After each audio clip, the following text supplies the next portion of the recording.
This morning, the news broke of a disturbing incident that cuts to the heart of European security. A Spanish Air Force Airbus A330 carrying Defence Minister Margarita Robles, together with relatives of airmen stationed in Lithuania, experienced a deliberate disruption of its GPS navigation system as it flew near the Russian enclave of Kaliningrad. Spain's Defence Ministry later confirmed that there had been an attempt to disrupt the GPS signal, though thanks to the aircraft's encrypted system and alternative satellite links, the flight was able to continue safely to its destination, the airbase in northern Lithuania. We must appreciate the symbolic weight of this attack. It was not just a technical irritation nor an everyday navigational glitch. It was an act of electronic aggression aimed at a NATO aircraft carrying a Minister of State over territory controlled or near territory controlled by Russia. The act sits like a wider pattern of hybrid warfare in which Vladimir Putin's regime has increasingly turned to non-kinetic methods: electronic warfare, sabotage, cyber interference, and disinformation propaganda to test NATO's resolve.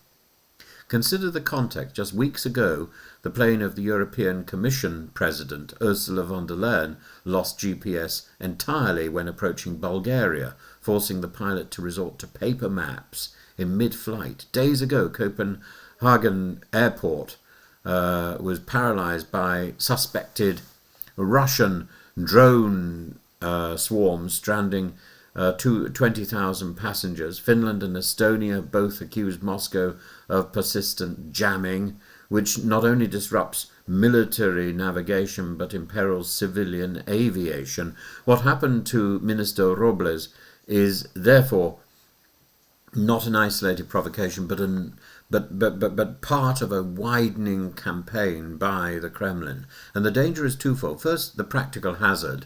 GPS disruption places aircraft, ships and drones at risk of collision or deviation, and in the case of von der Leyen, the danger was acute. Second, the political calculation. Russia employs such methods not to win battles but to sow uncertainty and to unsettle the routines of daily life, to stress NATO command systems, to send the implicit message, you are never safe in our shadow.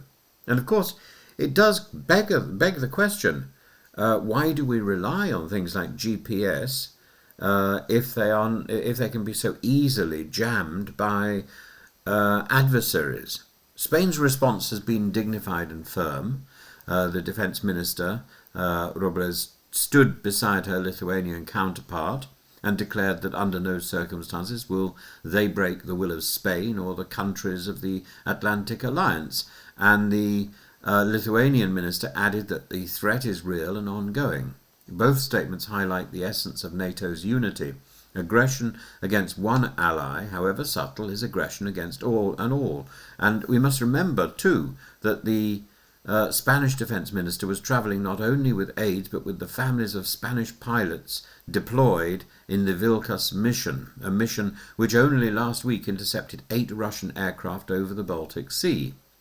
The presence of those families underlines how such interference endangers not only officials but civilians who are drawn into the line of Russia's reckless behaviour.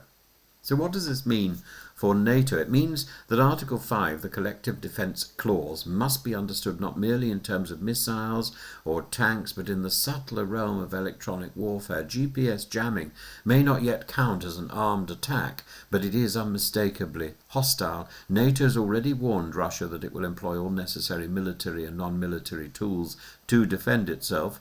And today's incident strengthens the case for investment in resilient satellite systems, encrypted backups, and the political will to retaliate when boundaries are crossed. The broader point is here. Putin's Russia is escalating by increments. Airspace violations over Estonia, drones over Poland, jamming in Bulgaria and Lithuania. Each event is calibrated to be deniable, to skirt the margins of outright war, but together they accumulate into a strategy of intimidation. They normalize insecurity. They test our thresholds. The Spanish incident is therefore not just about one flight. It's about whether Europe and NATO recognize hybrid aggression as warfare in another guise, and whether we are prepared to answer it with clarity and strength. Margarita Robles herself offered the correct principle. Europeans must defend the right to travel and fly freely through their own continent without interference, and if we accept even low-level harassment, we concede the initiative to Moscow. But if we respond with unity, investment and resolve, we show that Europe will not be cowed by flickers on a radar screen or shadows in the electromagnetic spectrum.